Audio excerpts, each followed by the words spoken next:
Round 3 from the Lindores Abbey Rapid Challenge 2020 was a bizarre round with some bizarre mistakes being made by the players. The game that you're looking at the moment is the game between Ding Liren and Alexander Grischuk.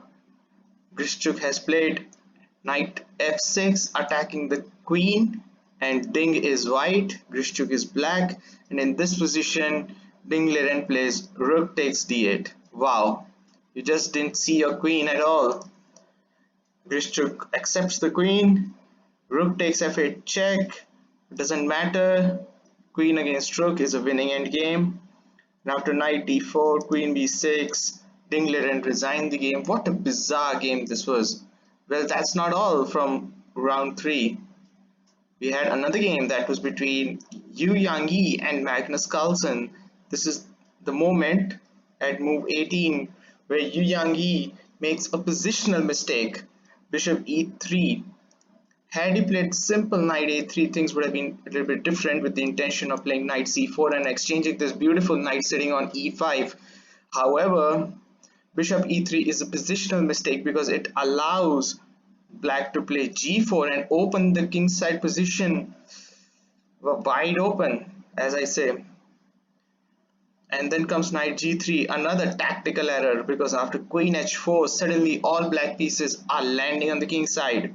Knight takes h5, queen takes h5, and then f4, another mistake by Yu Yangyi, but this was all gone long before. As I would have said, g takes f3 by Carlsen en passant, knight c7, and here the simple move that Carlsen could have played is to play rook f6, just ignoring this rook. This rook at the moment is irrelevant.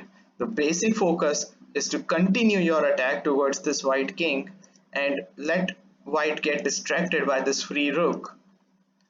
So if knight takes a8, rook g6 just piles on the attack. Already there is a threat of this queen takes pawn, and things are basically tremendous for black.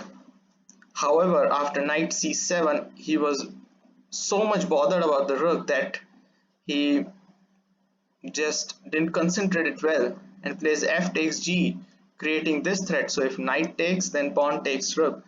He forgot something. He forgot that queen is also in the game, and it returns from c2 to g2 with check. After king h8, knight takes e6, he still have chances here. Rook g8, so he's also continuing the attack. The queen is pinned, as you can see, but this pin can be easily come out after bishop g5. Rook takes g5, reinstating the pin. As I said, this pin is just an illusion. This pin can be easily come out. It can be easily come out. Queen takes, knight takes, rook g8. Now this knight is pinned. h6 is coming very soon, and h4 defending the knight. h6, now rook f5. This is a good move, and here again Carlsen could have continued his attack by playing knight c4 and attacking this pawn. And also if b3, then he can simply play knight e3 attacking this rook, and not to forget the knight is under attack. It cannot move because of the pin. However, he plays knight d3, another bizarre error from Magnus. He had the game in his platter and he just threw it away by that one move, f takes g. After b3, h takes g5, h takes g5, king g7. Black has two pieces for the rook, but white has two passed pawns in the form of compensation for that. Rook d1 attacking the knight. That's a good move. c4 defends the knight. B takes c, and now knight c5. So he's trying to attack this pawn so that this rook is tied down with the defense of these two pawns. And not to forget, king e6 may also come very quickly if e5. So rook e5 defends the pawn. Rook c8, king g2, rook c7, rook d8. Now knight takes pawn. Rook e8, knight c5. Position is around about equal at this moment. White doesn't have too much attack here. These perpetual checks won't do black any harm. Yes, there are two passed pawns here, but they are somewhat loose and can be potential targets, especially when you know that you have two pieces for a rook. They are two pieces, they control specific squares, but this rook can only control the squares that it controls. So it's a different ball game altogether. King f3, that's a good move. Shepherding, using the king to shepherd the pawns, that's very ideal. a4, king g4, and now a decisive mistake from Magnus. Unbelievable. He threw this game, or basically he lost this game, and basically it was total blackout from him. He played a3, and this was a blunder because after rook g8 check, king f7, king f5, and the final nail in the coffin was knight d7, and this loses immediately. After g6 check, king e7, e5, Carlsen resigned this game. What a bizarre game, what a bizarre round this was, filled with so many loose errors by the players. Yes, online chess is a good initiative. You have to be playing online chess because that's the need of the hour. But online chess is causing a lot of blunders, especially by the top level players such as Ding Liren overlooking the queen, and Magnus Carlsen missing his chances against Yu Yang Yi. So what's the point? Rook e8 checkmate is threatened, and if knight f8, you simply take the rook and there would be no defense to rook e8 mate. Wow, bizarre game. So I would be looking my favorite game from round 3.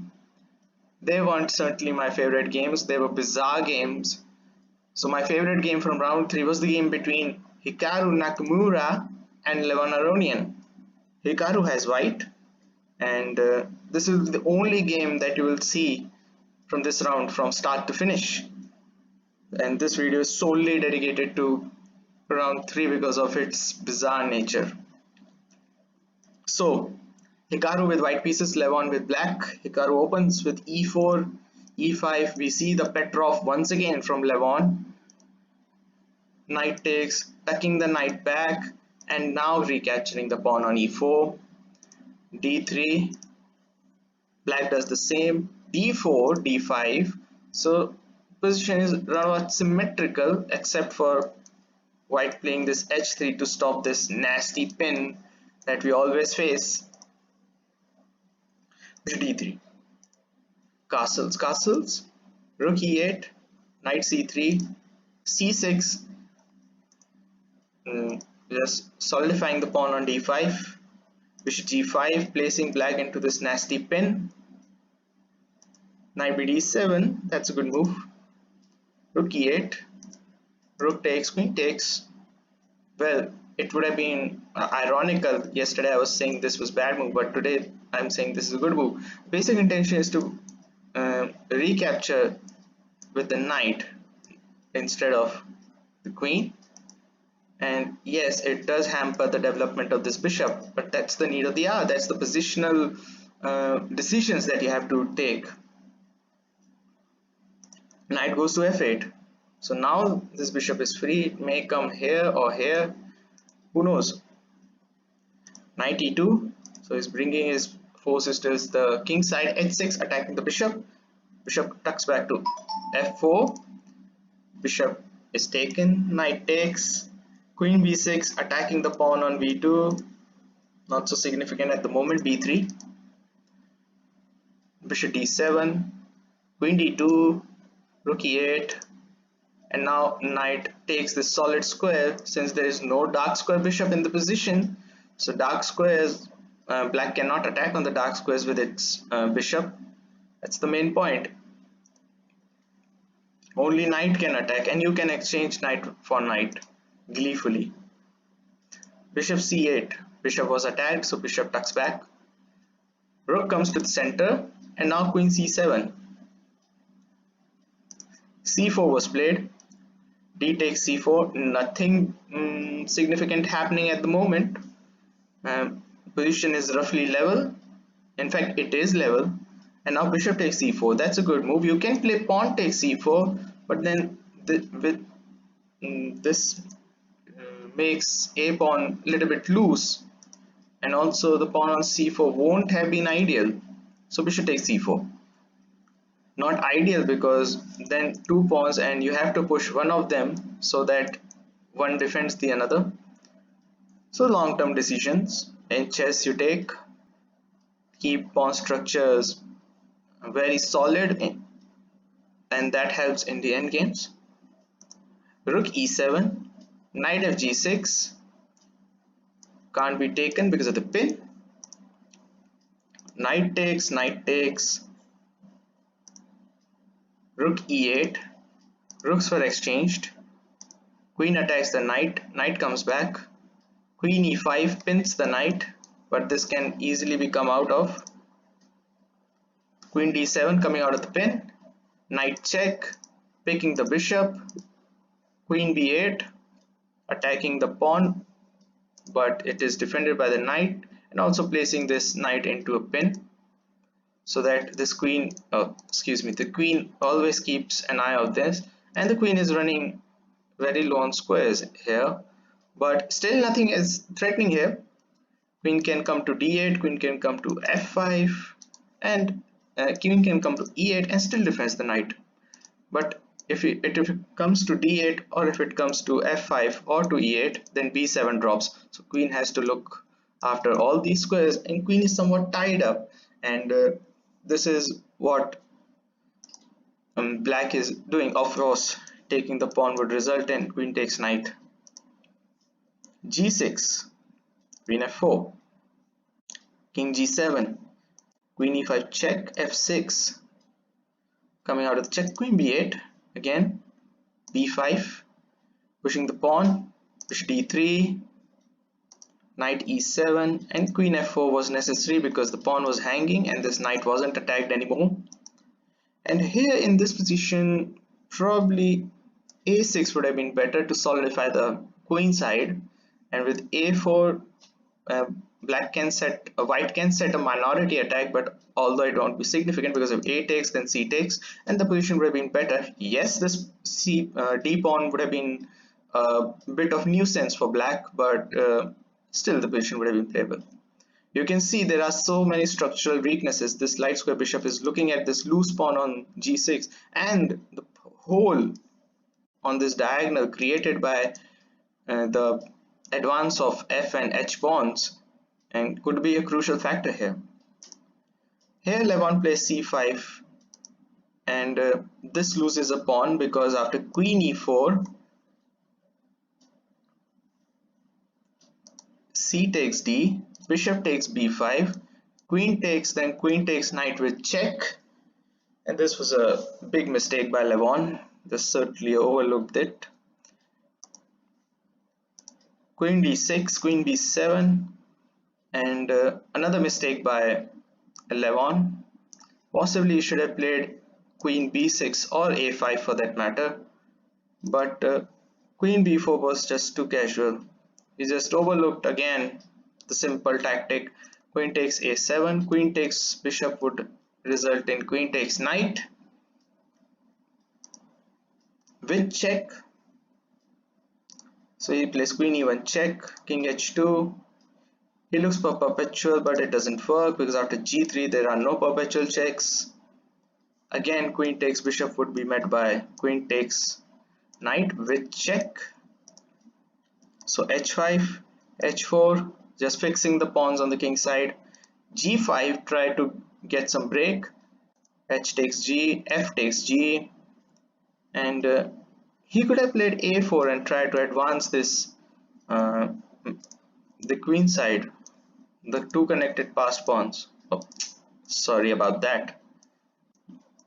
But he plays king g1, which was again somewhat a bit dubious because after h4, gh4, black can have a serious counterplay here on the king side because of this passed h pawn, and it has, and also passed d pawn, which is protected passed pawn. So black also has some compensation for being a pawn down here. Nevertheless, queen d7, king f6. Probably you should have pushed, but king f6 is still okay. Bishop d3, and the simple move would have been to play knight d5 followed by knight f4, attacking the bishop, um, making it coming with a threat of knight h3 check, and then queen h2, threatening mate here. Possibly this position could also be playable, but you cannot guarantee this queen h2 thing because the king is so much exposed. What would have had happened, we don't know.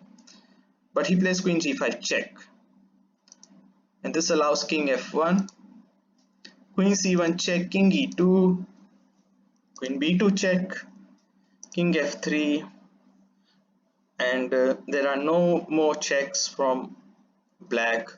He played queen c3, tried to give some diagonal or some squares for queen to check the white king, also placing this bishop on under pin. But now white continues its own checks. Queen d6 check, king f7, queen f4 check, king e6, queen e4 check, king d6, and now king g4 coming out of the pin, freeing this bishop, and also looking for king takes pawn. And there seems to be no defense to that. He can play knight here if he wants to give his knight in order to defend the pawn. But queen c8 check was too casual, because after king takes h4 the pawn is gone. Queen h8 check is of no use, was a king g3, knight d5 trying to have some play, a3 just simply stopping this nuisance. Knight c3 attacks the queen, but to no avail. You don't need that. Queen g6 check, and queen h7 check, forcing the queen trade. Queen has to take, bishop takes, king d6, and after bishop d3, Levon resigns the game. 2 pawns up and a very perfect blockade on d3. There would be absolutely no stopping for white to win this game. Not to forget, this f pawn can run through, and this d pawn will be stationary since it cannot be kicked away from any of black's pieces. And if knight tries to make some moves to attack the bishop, then white can simply just push his pawns, storm these pawns down the board, and it is just a simple win for white. So what a bizarre round, as I said, and it was very incredible. Yes, I mentioned at the start that with online chess and with these fast time controls, mistakes will tend to happen, but you can play a round of standard, and you can set standard timings, and you can play that on chessboard. But that won't be perfect chess, because the digital chessboard that you see on your phone or at your PC is totally different as when you see the real chessboard with real pieces. And Gary Kasparov once said that what you can see on the real chessboard may not see on the digital chessboard. And I can rephrase it in this way: you can see perfection on the real chessboard. I hope you like my video. I hope you like my analysis, and if you do, then do consider supporting me on Patreon and PayPal. The links are in the description, because your support is my motivation which keeps me going, and it is because of you then that I am being able to make chess interesting, chess enjoyable, and to share my analysis, my views, and the concepts of chess that I'm able to teach through these games. Stay safe. Thanks for watching. Take care. Bye.